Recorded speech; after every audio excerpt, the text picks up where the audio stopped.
तो फिल्म की शुरुआत में हमें फ्यूचर की दुनिया दिखाई जाती है जहां पोल्यूशन की वजह से हवा में सांस लेना मुमकिन नहीं रहा। सांस लेने के लिए लोगों ने घरों में भी एयर फिल्टर्स लगाए हैं और घरों से बाहर जाते हुए लोग एडवांस मास्क का यूज करते हैं जो ऑक्सीजन फिल्टर कर देता है। यहीं पर एथेरा नामी एक कंपनी ने इस मसले के लिए एक मेडिसिन इंट्रोड्यूस भी करवाई है जिसे एआर रेमेडी का नाम दिया गया। इस मेडिसिन को लेने से इंसान 6 घंटे तक फ्लूइड हवा में सांस ले सकता था, वो भी बिना मास्क। लेकिन ये मेडिसिन इतनी महंगी थी कि अमीर लोग ही इसे यूज कर पाते थे। खैर, अब सीन कट होकर एक खुफिया लैब के अंदर हम सोलोमन को दिखाया जाता है। वो अथरा के खिलाफ वीडियो बना रहा था और कह रहा था कि अथरा ने जो एआई रेमेडी बनाई है उसे सिर्फ अमीर लोगों तक महदूद कह दिया है और एक दिन आएगा जब सब उस मेडिसिन को लेने के लिए कुछ भी कर जाएंगे। और यही वजह है कि अब सोलोमन उस मेडिसिन की जगह कुछ और नया बनाना चाहता है। उसने अभी तक जो कुछ बनाया था, यानी जो मेडिसिन बनाई थी, अगर उसकी डोसेज कोई जता ले लेता तो उसकी बॉडी में अजीबो गरीब चेंजेस होने का भी खतरा था। लेकिन फिर भी सोनमान को लगता था कि उसकी यह मेडिसिन पूरी इंसानियत को बचा सकती है। इसी वीडियो को रिकॉर्ड करते हुए उसे मैसेज मिलता है कि दुनिया का आखिरी ग्रीन जोन जहां पर पोल्यूशन थोड़ी कम थी, यह पूरी तरह पोल्यूटेड हो चुका है। जिसका मतलब था कि अब अगले 18 महीनों के अंदर अंदर दुनिया की तकरीबन 83 पर पॉपुलेशन हवा में मौजूद इस पोल्यूशन की वजह से मारी जाएगी। यह सब जानकर वो और भी ज्यादा परेशान हो जाता है। और इस पर एक और बुरी खबर उसके पार्टनर स्पाइडर उसे ये देती है कि उसकी इस लैब के बारे में बहुत से लोग जान गए हैं और इन्हें अब अपनी रिसर्च को किसी तरह से प्रोटेक्ट करना होगा। सोलोमन को समझ नहीं आता वो क्या करें, तो स्पाइडर उसे मशवरा देती है कि आप अपनी मेडिसिन को ब्लू कलर दे दें, जिस कलर की ड्रग्स आजकल बहुत ट्रेंड में थी। ऐसे में पुलिस अगर उनके डीलर्स को पकड़ती भी है तो उनकी मेडिसिन को टेस्ट नहीं किया जाएगा और उनका फॉर्मूला लीक नहीं होगा। पर सीन कट होता है और हम इस मूवी की मेन कैरेक्टर एला को देखते हैं। एला एक मॉडल है और इस टाइम एथेरा की प्रमोशन के लिए ही काम कर रही है। पता चलता है कि एला की मॉम नहीं है जिनके साथ वो बहुत ज्यादा डैश थी, इस टाइम पे अपनी मॉम का नेकलेस पकड़े हुए थी और उसने नेकलेस के अंदर एथेरा की एआर रेमेडी रखी हुई थी जिसकी मदद से वो बगैर मास्क के इस दुनिया में सांस ले सकती थी। आज उसकी मॉम की डेथ एनिवर्सरी भी थी। अभी वो उन्हें याद ही कर रही थी कि उसे उसके बॉयफ्रेंड की कॉल आती है जो उसे बताता है कि आज वो उससे मिल नहीं सकता क्योंकि वह बहुत बिजी है। एला आज उदास भी थी, इसीलिए वो अपनी बेस्ट फ्रेंड जीना को कॉल करती है उसके साथ टाइम स्पेंड करने के लिए। लेकिन देखने को मिलता है कि उसके फ्रेंड जीना ही उसे चीट कर रही थी, उसके बॉयफ्रेंड के साथ मिलते हैं। यहाँ पर एला का बॉयफ्रेंड जीना से कहता है कि हमें एला को सब कुछ सच बता देना चाहिए। लेकिन जीना जवाब भी कहती है नहीं, अभी नहीं, आज उसकी मद की डेथ एनिवर्सरी है, हमें थोड़ा सा वेट कर लेना चाहिए। बातें करते हुए ये लोग एक अजीब सी जगह पर पहुंच जाते हैं जहां से इस लड़के को पिक करनी थी कुछ ड्रग्स। जबकि जीना उसका कान में वेट कर रही थी, तभी जीना को एला का कॉल आता है और वो बताती है कि इसका बॉयफ्रेंड उसे लेने नहीं आ रहा, इसी वजह से उसे ट्रेन पकड़नी पड़ेगी। यहाँ जीना उसे एक पार्टी में भी इनवाइट करती है लेकिन एला का मूड कुछ अच्छा नहीं था, इसीलिए उसने इनकार कर दिया। अब सीन का टोकर हमें दिखाया जाता है थरा कंपनी के सीईओ एरिक को, जो एक इंटरव्यू दे रहा था अपनी जादुई बनाई हुई मेडिसिन का क्रेडिट लेने के लिए। सब कुछ अच्छा चल रहा था लेकिन तब तक जब तक एनका उससे ये सवाल नहीं गई थी कि आपकी ये एआई रेमेडी सिर्फ अमीर लोगों के लिए ही है, आप इसकी ग्लोबल डिमांड क्यों नहीं पूरी कर रहे। इस सवाल का तो एरिक के पास जवाब नहीं था, या था भी तो वो देना नहीं चाह रहा था, इसलिए वो जल्दी से इंटरव्यू खत्म करके यहाँ से चला जाता है। इधर दोबारा हम एला और जीना के बॉयफ्रेंड को देखते हैं जो ड्रम डीलर के घर पे था और इसी घर के अंदर तो सोलोमन और स्पाइडर की लैब भी थी। वो ट्रक चराने के लिए डीलर के घर की तलाशी लेने लगता है जहां उसे सोलोमन की लैब भी नजर आ गई। सोलोमन अपनी बनाई मेडिसिन लेकर रिलैक्स हो रहा था जिसे देखकर उस लड़के को लगा कि यह कोई नई ड्रग है। सोलोमन जैसे ही उसे फ्रिज में रखकर जाता है तो ये लड़का उस ट्रक को चुरा लेता है। बाहर निकलने पर उसे ड्रग डीलर भी मिला जिसने उसे लाकर उसकी ड्रग्स दे दी। इस लड़के ने उसे ऐसा ही शो करवाया कि जैसे कुछ हुआ ही ना हो और ड्रग्स लेकर वहां से भाग गया। यहाँ हम दोबारा एरी को देखते हैं जिसे उसके डैड की कॉल आई है जो कि उसकी कंपनी के अथॉरिटीज में से हैं। उसके इंटरव्यू में एक सवाल को इग्नोर करने पर उनकी कंपनी की रेपुटेशन बहुत डाउन हो गई थी। लोग तरह तरह के सवाल कर रहे थे कि क्या ये कंपनी सिर्फ अमीर लोगों के लिए है। तब उसके डैड उसे कहते हैं तुम फौरन से पहले इस मसले का कोई हल निकालो, नहीं तो तुम अपनी जॉब से हाथ धो बैठ। हो गए परेशान, वो अपनी लैब में पहुंचता है और जाकर एक नई मेडिसिन को एक रैट के ऊपर टेस्ट करता है। लेकिन ये मेडिसिन बिल्कुल सेफ नहीं थी क्योंकि इसे लेते ही रैट मर गया। अपने इस बेकार एक्सपेरिमेंट के गुस्से में वो जोर से पंच अपने टैबलेट पर मारता है और उसे ही तोड़ देता है। इतने में ही उसकी असिस्टेंट उसके कमरे में आकर उसे एक अच्छी खबर देती है कि उन्होंने किसी को ट्रैक कर लिया है। अब इन्हें ट्रैक किसको करना था यह आके ही पता चलेगा। और इतने में ही एरिक को उसके बेटे की भी कॉल आ गई, जो एरिक को चुपके से कॉल कर रहा था क्योंकि एरिक और उसकी वाइफ का डाइवोर्स हो चुका था और एरिक का बेटा उसकी मॉम के साथ रहता था। यहाँ पर एरिक का बेटा उसे बताता है, डैड आज मैंने गरीबों की मदद भी की उन्हें पैसे देकर। ये सुनकर एरिक को उसे अप्रिशिएट करना चाहिए था, लेकिन एरिक और उसके ऊपर गुस्सा हो गया और बोला गरीब लोगों से दूर रहा करो, ये पैरासाइट होते हैं, कोई औकात नहीं होती इनकी। खैर सीन कट होकर अब हम एला को देखते हैं जो एक पुराना मैगजीन लेकर बैठी थी। मैगजीन के फ्रंट पे उसकी मॉडल मॉम की पिक्चर थी। मॉम की गत में वो खुद ही थी। वो ये बात भी जानती थी कि वो मशहूर सिर्फ अपनी मॉम की वजह से है। उसको ये शोहरत सिर्फ इसलिए मिली हुई है क्योंकि वो हूबहू अपनी मोम जैसी दिखती है। अभी वो यही बात सोच रही थी कि एकदम से उसे उसके डैड की कॉल आ गई। वह इस टाइम किसी दूसरी कंट्री में थे और गरीब लोगों की मदद कर रहे थे, उनकी जिंदगियां बचाने के लिए उन्हें कुछ अहम चीजें प्रोवाइड कर रहे थे, जिस तरह मांस और घरों के फिल्टर्स वगैरह। इस टाइम उसके डैड उसे कहते हैं, एला आज के दिन तो तुम्हें अकेला नहीं होना चाहिए। ये सुनकर एला उनकी कॉल काट देती है। कॉल बंद करने के बाद उसे खुद भी एहसास हुआ कि आज वह काफी अकेली थी, इसीलिए उसने पार्टी बजा जाने का फैसला किया। पार्टी में जाने पर उसे चीना तो नहीं मिली, लेकिन हर वो जैसे ही वॉशरूम में आई तो उसकी आंखें तंग रह गई क्योंकि वहां पर चीना के साथ उसका बॉयफ्रेंड छुपा हुआ था और वो दोनों वहां ड्रग्स ले रहे थे। यह एहसास होते ही कि उसकी फ्रेंड और उसका बॉयफ्रेंड दोनों ही मिलकर ला को धोखा दे रही हैं। एला गुस्से से आग बकोड़ा हो जाती है, ना चुपचाप उठ के वहां से चली जाती है और उसका बॉयफ्रेंड भी कुछ कहे बगैर वहां से जाने की कोशिश करता है। और इस सब में उसके हाथ में मौजूद वो ड्रग्स, वो मेडिसिन वहीं पे गिर जाती है, जिस पर उनके जाने के बाद एला की नजर पड़ गई थी। गुस्से में उसे कुछ नहीं समझ आया और उसने खोलकर ये सारा का सारा कंपाउंड पी लिया। मेडिसिन को लेते ही उसकी तबीयत खराब होने लगी, उसको चक्कर आने लगे और वो वहीं पर गिर गई। इतने में ही उसे जीना का मैसेज आया कि क्या वो बात कर सकते हैं, लेकिन उसे कुछ समझ नहीं आ रहा था। अब तो उसकी बॉडी ऐसे लग रहा था कि जैसे जल रही हो, इसलिए वो ठंडे पानी का टब भरती है और उसमें लेट जाती है। यहाँ पर एला के बॉयफ्रेंड को जब पता चला कि उसके ड्रग्स तो वहीं रह गई है वॉशरूम के अंदर, तो वो उसे लेने के लिए गया और जब वो ऊपर की तरफ बढ़ रहा था तो तब उसने देखा कि ड्रग डीलर और सोलोमन के लोग उसका पीछा कर रहे थे। वो जान गया था कि ये सब इसीलिए है क्योंकि उसने उनका ड्रग चुराया था। वो भी भागने लगता है, लेकिन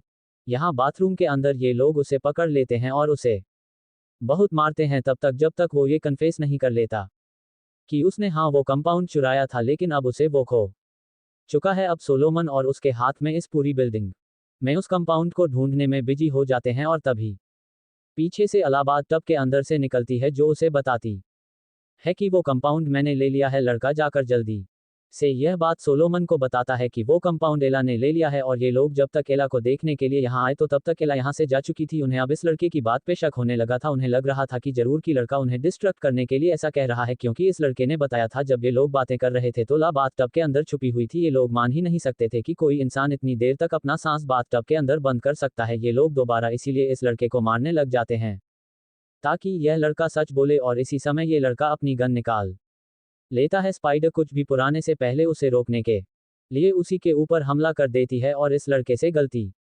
से गन खुद ही पर चल जाते हैं। अब उसकी डांट जख्मी हो चुकी थी, उसका खून बहुत ज्यादा बह रहा था जिसकी वजह से वह बेहोश भी हो गया। और ये देखते हुए सोलोमन ने जल्दी से अपने बेल्ट निकालकर उसकी टांग को बांधा और सोलोमन के लोग दोबारा इस बिल्डिंग की तलाशी लेने लगे उस कंपाउंड को रोने के लिए जो उसने बनाया था। कंपाउंड तो इन्हें मिलना नहीं था क्योंकि वो तो एला ने ले लिया था, लेकिन इनकी इन्हीं कोशिशों के दौरान इन्हें पता चलता है कि यहाँ पर पुलिस आ गई है।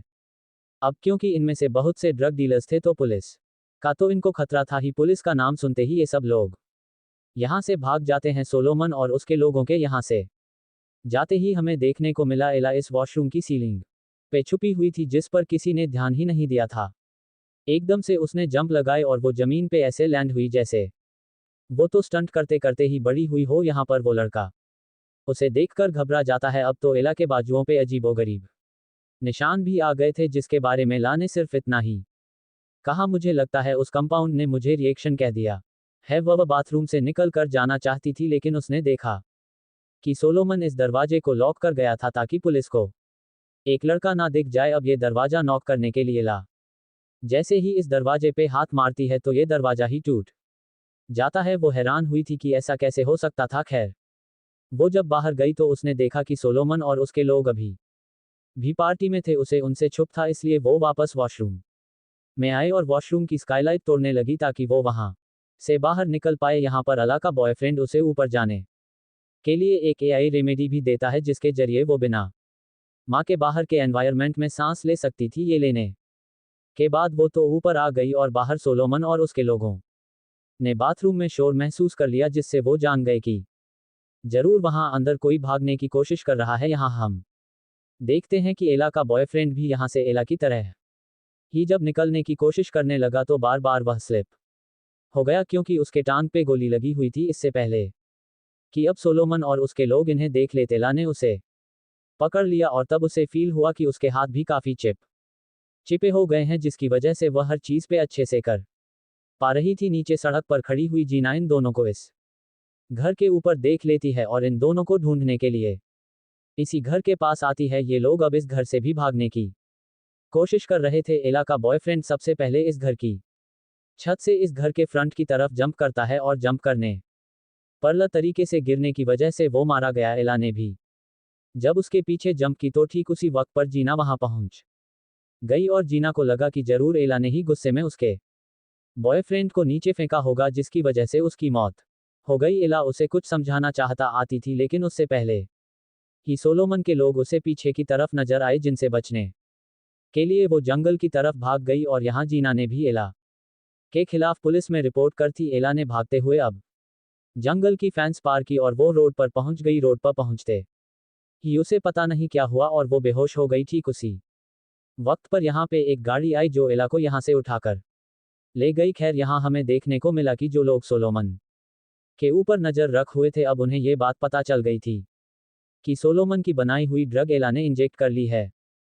इसीलिए अब ये लोग एला के पीछे भी पड़ जाते हैं। अब दिखाया जाता है कि ला को होश आ गया था। एला को जिसने उठाया था वो ला का दोस्त ही था जो उठने के बाद एला को बताता है कि ला ने उसे बहुत ज्यादा जख्मी कर दिया है। ये सुनकर एला परेशान हो जाते हैं और वॉशरूम में जाते हैं जहां जाकर उसने देखा कि अब उसके जिस्म पे अजीबोगरीब निशान थे। उसके मुंह का रंग भी चेंज हो रहा था, यहाँ तक कि उसकी कहानियों में से अजीबोगरीब नेल्स भी बाहर निकल रहे थे जिन देखकर वो खुद भी डर गई और उसने यहीं से सीजा उठाकर इन चीजों को काट दिया। रीसी वो जल्दी से कपड़े पहनकर हॉस्पिटल पहुंची और उसने नर्स को अपना चेहरा दिखाया और बताया कि कल से एक ड्रग लेने के बाद उसके मुंह के कलर अजीबोगरीब तरीके से चेंज हो रहे हैं। उसे देखकर नर्स भी परेशान हो गई और नर्स को लगा कि उसकी हालत बहुत ज्यादा क्रिटिकल है और उसे क्वारंटाइन कर देना चाहिए। उसकी बात को सुनकर एला बुरी तरह डर गई और वहां से भागने लगी जबकि नर्स ने उसे पकड़ने के लिए सिक्योरिटी तक को बुला लिया था। हॉस्पिटल से बाहर तो वो भाग नहीं सकती थी, यह वो बात जान लेती है। इसीलिए वो क्वारंटाइन हुए एक पेशेंट के रूम में जाते हैं और वहां जाकर अपने स्टिकी हैंड की मदद से सीलिंग के ऊपर चढ़ जाते हैं। यहाँ लेटी हुई पेशेंट उसे इस तरह कहते देखकर हैरान रह गई। एला ने उसे कहा, प्लीज मेरे बारे में किसी को मत बताना। ये पेशेंट भी एला की बात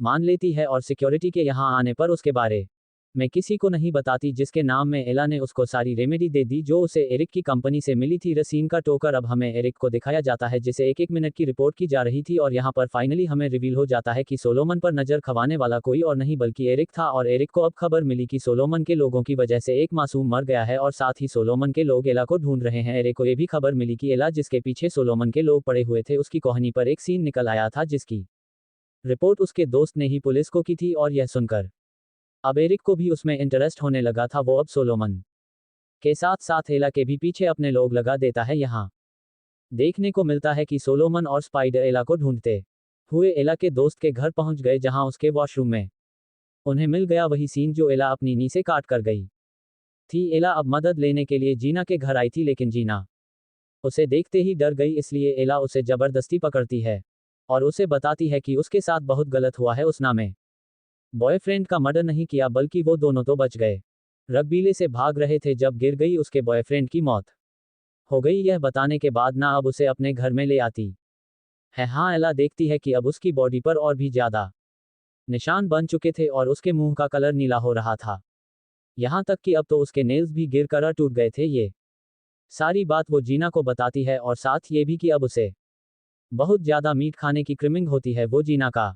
फ्रिज खोलकर काफ़ी सारा मीट खा लेती है और उसके बाद उसी का फ़ोन लेकर अपने बॉयफ्रेंड के नंबर पे मैसेज करती है, क्योंकि वो जानती थी ज़रूर उसके बॉयफ्रेंड का मोबाइल उसी ग्रुप के पास होगा। वो उस ग्रुप से पूछती है कि आखिर तुम लोग मुझसे चाहते क्या हो, तुम लोग मेरे पीछे क्यों पड़े हुए हो। सोलोमन उससे मिलने की रिक्वेस्ट करता है, जिसके लिए एला मान भी चुकी थी। यहाँ हम एरिक को देखते हैं जो अपने मॉम और डैड से बात कर रहा था इनकी कंपनी के पास।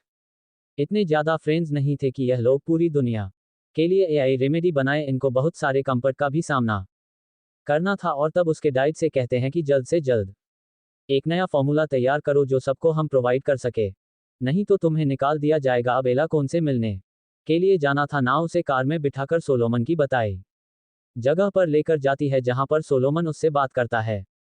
लेकिन ये तो सिर्फ डिस्ट्रक्शन थी। सोलोमन की बात लेने के दौरान ही पीछे से स्पाइडर ने आकर एला को किडनैप कर लिया, जो देखकर जीना शॉक रह गई और समझ गई कि जरूर यहीं पर कुछ खबर है। वो आर्डली के फोन को ट्रैकिंग पे लगाते है जो अभी तक सोलोमन के पास था, यानी वो सोलोमन को ट्रैक करते हुए पुलिस को कॉल कर चुकी थी। यहाँ हमें देखने को मिला कि इन्होंने एला को बांध के रखा हुआ था। ला को जब होश आया तो वो अपने हाथों में निकले हुए नए नाखूनों की मदद से अपने आप को छुड़वा लेती है और फौरन वहां काउंटर पे पड़ा हुआ बहुत सारा गोश्त खा लेती है, वो भी बिना पकाए।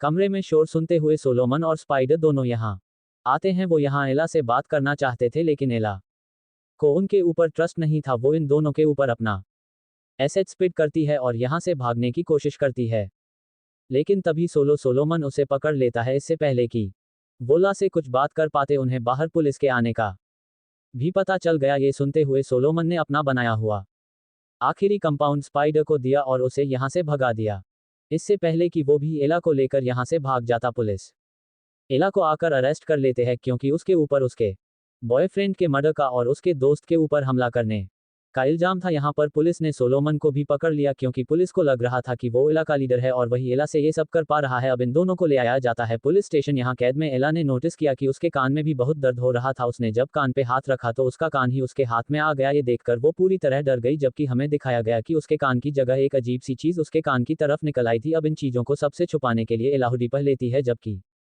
यहाँ उसके साथ वाले प्रिजन में खड़ा हुआ सोलोमन उसे बताता है कि तुमने मुझे गलत समझा, मैं एक साइंटिस्ट हूँ। पहले मैं थरा कंपनी में काम करता था। एआई रेमेडी को भी मैंने ही बनाया था, लेकिन फिर कंपनी वालों ने एआई रेमेडी को सिर्फ अमीरों के लिए इंट्रोड्यूस करवाया और अब मैं एआई रेमेडी का एक ऐसा अल्टरनेटिव बनाने की कोशिश कर रहा हूँ जो सभी इंसानों के लिए अवेलेबल हो। अब वो एला को उसकी पी गई मेडिसिन के बारे में ही बताने वाला था, लेकिन तभी उसे एक पुलिस ऑफिसर ने आकर बताया कि उन दोनों के किसी ने बेल करवा ली है और यह कोई नहीं बल्कि एरिक एला को लेकर अपनी रिसर्च फैसिलिटी जा चुका था, जहां पर वह एला के कुछ टेस्ट करता है और उन्हें पता चलता है कि ला का डीएनए पूरी तरह म्यूटेड हो चुका है, जिसकी वजह से वो अब एक इंसान नहीं रही। खैर, अब एरिक अपने बेसमेंट में जाता है, जहां पर एरिक के लोग सोलोमन को टॉर्चर कर रहे थे। यहां पर एरिक आकर उसे धमकी देता है कि अगर तुमने दोबारा हमारी कंपनी के लिए काम करना शुरू नहीं किया तो तुम जानते तो हो तुम्हारे ऊपर क्या क्या इल्जाम है। 1 मिनट नहीं लगेगा तुम्हें जेल जाकर फांसी पे पहुंचाते हुए। सोलोमन को किसी चीज का रह नहीं था, वो अभी भी एरिक की मदद करने से इनकार कर देता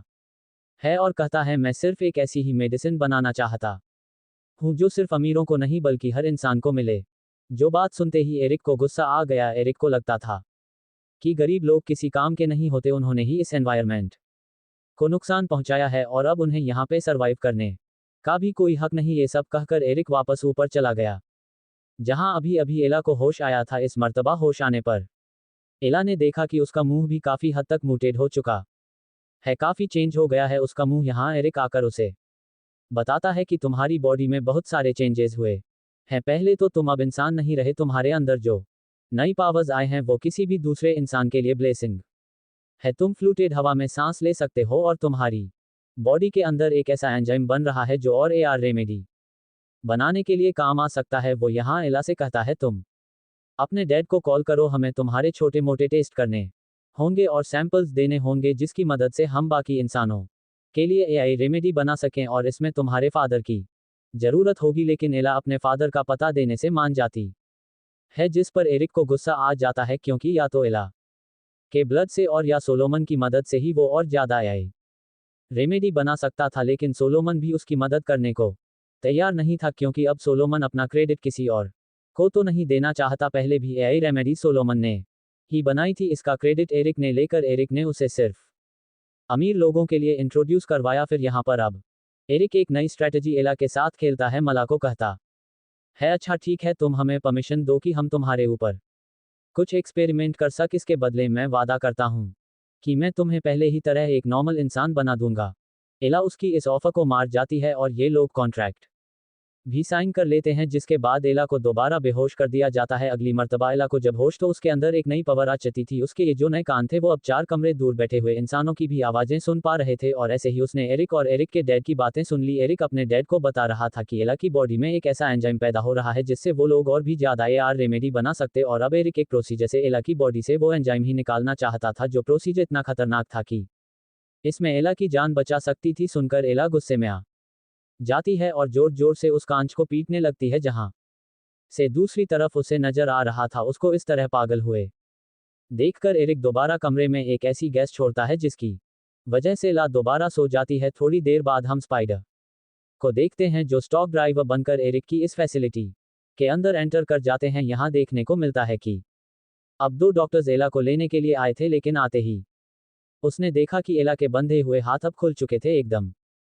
से एला भी जाग जाती है और उन दोनों के ऊपर हमला कर देती है, और पता चलता है कि एला उनको डिस्ट्रैक्ट करने के लिए ही सोने का ड्रामा कर रही थी। एला को किसी भी हाल में यहां से निकलना था और उसे सोलोमन को भी यहां से लेकर जाना था, क्योंकि वो जानती थी कि अब उसे सोलोमन ठीक कर सकता है और सोलोमन के इरादे अच्छे हैं। वो एक डॉक्टर को खसी करते हुए उसके फिंगरप्रिंट की मदद से यहां का डोर खोलती है और यहां से बाहर निकल जाती है, जबकि ये सब कुछ गार्ड भी सीसीटीवी कैमरा में देख लेते हैं। इससे पहले कि गार्ड्स अलार्म बजाते एला तेजी से बेसमेंट में भी आ गई, जहां पर उसे गार्ड के होने का पता चला। गार्ड से बचने के लिए वो स्मृत पापी छत पे छुप गई और गार्ड जैसे ही उसके पास आया तो उसने अपने मुंह से एसिड उसके मुंह पर फेंक दिया। वो तड़पते हुए नीचे गिर गया, जिसके बाद ला ने उसी की गन को पकड़ते हुए उसी को मार डाला और फिर पहुंची वो सोलोमन के पास, जहां वह सोलोमन को लेकर यहां से भाग जाने की बात कहती है, लेकिन सोलोमन उसे बताता है नहीं, मैं यहां से ऐसे नहीं भाग सकता, मुझे यहां से कुछ फॉर्मूला भी चुराने हैं जिसकी मदद से मैं सबके लिए फ्री एआई रेमेडी बना सकूं। उसकी ये बात सुनकर एला को गुस्सा आ जाता है और गुस्से में वो सोलोमन की गर्दन पकड़ते हुए उसे दीवार के साथ खड़ा कर देती है और पूछती है बताओ ये कैसे एक मास से बेहतर है। वला से कहता है रुको मैं तुम्हें एक्सप्लेन कर सकता हूँ। ये कहने के बाद वह एला को एक फ्रेंड दिखाता है और यहाँ से इस सर्च रूम में जाने का प्लान करता है। एला अपने स्टिकी हाथों से पहले खुद वहां चढ़ती है और फिर सोलोमन को भी उठा लेती है, जबकि दूसरी तरफ एरिक जो अभी अभी ऑफिस आया था अपने बेटे को लेकर, उसे खबर मिली कि एला और सोलोमन दोनों भाग चुके हैं। ये सुनकर वो पूरी तरह घबरा गया और अपनी बेटे को ऑफिस में छोड़ते हुए उसने उन दोनों को ढूंढने के लिए यहाँ पर एक पूरी सिक्योरिटी टीम बुलवा ली। इससे पहले के लोग एला और सोलोमन को ढूंढते स्पाइडर फैसिलिटी के अंदर एक बॉम्ब इंस्टॉल करके इन लोगों को धमकाते हैं कि अगर उन्होंने एला और सोलोमन को नहीं छोड़ा तो 9 मिनट के अंदर अंदर यह पूरी फैसिलिटी तबाह हो जाएगी। यह सुनकर सभी घबरा गए थे। एरिक की असिस्टेंट उसे कहती है कि हमें जल्द से जल्द इस फैसिलिटी से बाहर निकल जाना चाहिए, लेकिन एरिक का ख्याल था कि जो कोई भी है वो सिर्फ उन्हें धमका रहा है, उन्हें डिस्ट्रैक्ट कर रहा है। यहाँ इस फैसिलिटी में कोई बम नहीं। इधर दूसरी तरफ एला और सोलोमन अब रिसर्च सेंटर पहुंच चुके थे, जहां होलोग्राम की मदद से सोलोमन एला को ही एक्सप्लेन करता है कि किस तरह उसकी बनाई ई मेडिसिन मास्क से ज़्यादा अच्छी तरीके से काम करती है। सोलोमन ने बताना शुरू किया कि इस पोल्यूशन की वजह से दुनिया के सभी इंसेक्ट तकरीबन मारे गए, सिवाय कुछ के, जिनमें से थी ये ड्रैगन फ्लाइज जो सिर्फ अफ्रीका में पाई जाती हैं। नी के बॉडी के एंजाइम के जरिए ये एआई रेमेडी बनाई जाती है, जिसकी वजह से इंसान पोल्यूशन के अंदर भी सांस ले सकता है। और क्योंकि एला ने उसकी बनाई हुई कंपाउंड की ओवरडोज ले ली थी, इसी वजह से एला खुद अब पूरी तरह उस मक्खी जैसे ही बन गई है। सोलोमन ने बताया कि अब वो ड्रैगन फ्लाई खत्म हो गई क्योंकि एथेरा ने उनसे बहुत ज़्यादा या रेमेडी बना ली थी, और अब सिर्फ एक तुम ही हो जिसके अंदर वो एंजाइम है जिससे एआई रेमेडी बनाई जा सकती है। एथेरा ने आर्टिफिशियली तौर पे भी इस एंजाइम को बनाने की काफ़ी कोशिश की, लेकिन उनसे वो नहीं बन पाया। यही वजह थी कि अब एरिक एला के अंदर से वो सारा का सारा एंजाइम निकालना चाहता था। सोलोमन बताता है कि तुमने जो ड्रग ली उसके ऊपर काम करना भी बाकी था, उसमें मुझे कुछ और एनिमल्स का डीएनए डालना था, जिसकी वजह से उसके साइड इफेक्ट्स खत्म हो जाते और फिर मैं उसे पूरी दुनिया में इंट्रोड्यूस करवा सकता था। इन गीनी बातों के दौरान इन्हें बिल्डिंग के अंदर एक बम फटने की आवाज सुनाई देती है जिससे ये दोनों घबराकर दोबारा बेसमेंट की तरफ चले जाते हैं, जहां इनका सामना हो जाता है एक और आदमी से। इससे पहले कि ये लोग इसे पकड़कर मार देते, इन्हें पता चला कि ये तो स्पाइडर थी जो इन दोनों को बचाने आई थी। ये लोग अभी बात ही कर रहे थे कि बेसमेंट में जहरीली गैस फैलने लगी, जिससे बचने के लिए ये लोग ऊपर जाकर एक फर्स्ट रूम में छुप गए, जहां पर एल का बेटा भी डर कर छुपा हुआ था। यहाँ पर एला उसे कंफर्टेबल करने की कोशिश करती है और वो बच्चा एला के साथ कंफर्टेबल हो भी जाता है। अब ये चारों के चारों 12 अपनी जान बचाने के लिए इस वॉशरूम की तरफ से भागते हैं, लेकिन इनका यहाँ से भागना इन्हीं के ऊपर भारी पड़ चुका था, क्योंकि अब सामने से इनका रास्ता रोक लिया था। एरिक ने सोलोमन और स्पाइडर एक दूसरी जगह से यहाँ से भाग निकले, लेकिन अब एला उसके सामने आ चुकी थी। एला उसी के बेटे को अपने लिए शील्ड बनाते हुए उससे कहती है कि अगर तुमने मारा तो तुम्हारा बेटा भी मर जाएगा। उसने अपने हाथ पर निकला हुआ सीन एरिक के बेटे के गर्दन पे रखा हुआ था, लेकिन एरिक को इससे भी कोई फर्क नहीं पड़ा और एरिक ने एला को शूट कर दिया। ये देखते हुए एरिक का बेटा ही उसे कुछ कहने लग जाता है और एरिक को डिस्ट्रक्ट हुआ देखकर जख्मी ला एक बड़ी सी जंप लगाकर सोलोमन और स्पाइडर के पास एलिवेटर में चली जाते हैं, जहां अब लिफ्ट के जरिए ये लोग गैराज में पहुंच चुके थे। गैराज से वाहन लेते ही ये लोग इस तरह भागे कि कोई इन्हें पकड़ ना पाए। अब कंपनी के गार्ड्स ने पीछे से उनकी कार के ऊपर हमला करना शुरू कर दिया था, लेकिन ठीक वक्त पर एरिक वहां आकर उन सबसे कहता है, नहीं, उसे शूट मत करो, हमें एला जिंदा सलामत चाहिए। ये सोचते हुए कार ने अब उनकी कार के टायर को ब्रस्ट कर दिया, जिससे उनका बहुत बुरा एक्सीडेंट हुआ। ये लोग जब कार के पास पहुंचे तो इन्हें देखने को मिला कि कार में अब सिर्फ स्पाइडर थी। एला और सोलोमन वहां से भाग चुके थे। यहाँ जंगल के दूसरी तरफ आकर एला अपने हाथ में निकले हुए इन पंजों की तरह के नाखून से यहाँ की फैंस तोड़ती है और ये लोग जंगल से दूसरी तरफ भागने लग जाते हैं, जहां बेरिक के बहुत से गार्ड जंगल में फैल गए थे एला और सोलोमन को ढूंढने के लिए, जबकि एक बंदा स्पाइडर के ऊपर नजर रखे हुए था, जिसके सामने पहले स्पाइडर बीमार होने का ड्रामा करती है और जब वह आदमी स्पाइडर को चेक करने के लिए आता है तो स्पाइडर उसी को पकड़कर मार देती है। उसको मारने के बाद अब वो भी यहाँ से भागने में कामयाब हो गई थी। यहाँ देखने को मिला कि सोलोमन और एला एक ब्रिज के पास पहुंच गए थे, जहां सोलोमन एला को कहता है कि तुम सब पलित से जंप कर दो और उन लोगों से बचकर भाग जाओ, लेकिन एला सोलोमन के बगैर नहीं भागना चाहती थी। तब सोलोमन उसे अपना बाजू दिखाता है जो भी थोड़ा सा म्यूटेड हुआ था। सोलोमन ने उसे बताया कि जो कंपाउंड एला ने पूरा पी लिया था, उसने वो कंपाउंड थोड़ा सा पिया था, क्योंकि उसमें अपने आप पर एक्सपेरिमेंट की हिम्मत नहीं थी। अब उसे ये तो पता था कि इतनी सी दवाई लेने से वो पूरा म्यूटेड तो नहीं होगा, लेकिन इस बात की श्योर भी नहीं थी कि वह जिंदा बच भी पाएगा कि नहीं। यहाँ पर सोलोमन अपने कंपाउंड का आखिरी सिंपल एला के हाथ में देता है और उसे कहता है कि इसके अंदर लेजर एंजाइम मिलाकर इसको कंप्लीट कर देना और फिर पूरी दुनिया को ये देना। एला भी यहाँ से जंप करने से पहले सोलोमन को अपना लॉकेट देते हैं और जंप कर देते हैं। उसके जंप करते ही यहाँ पर एरिक के गार्ड्स आ गए थे जो सोलोमन को यहाँ से पकड़ कर ले जाते हैं, जिसके बाद हमें देखने को मिलता है कि स्पाइडर पूरे शहर के टीवी चैनल्स और कंप्यूटर को हैक करके सबको एक मैसेज देती है कि लोग अब नहीं मरेंगे, लोगों के पास 25:32 जिंदा रहने की एक उम्मीद है। उन्होंने एक मेडिसिन बनाई है जो दुनिया के हर इंसान को मिलेगी, लेकिन बस उनको थोड़ा सा इंतजार करना होगा। जबकि अब दूसरी तरफ मूवी के पोस्ट क्रेडिट सीन में हम दोबारा एला को देखते हैं। इस मर्तबा हो जाने पर एला की बॉडी पर विंग्स भी आ चुके थे, बिल्कुल एक ड्रैगन फ्लाई की तरह। उसके पास इस टाइम एक मिशन था इस दुनिया को बचाने का। उसे अपने कंपाउंड में लोसर एंजाइम मिलाना था, जिसकी तलाश में वो निकल जाती है और यहाँ मालूम होता है कि वो एंजाइम किसी और की बॉडी में नहीं बल्कि एरिक की असिस्टेंट एंजेलिना की बॉडी में ही बन रहा था। और ये बताकर कहानी इस सवाल के साथ खत्म हो जाती है कि क्या एला अपना मिशन पूरा करके इस दुनिया को बचा भी पाएगी या नहीं।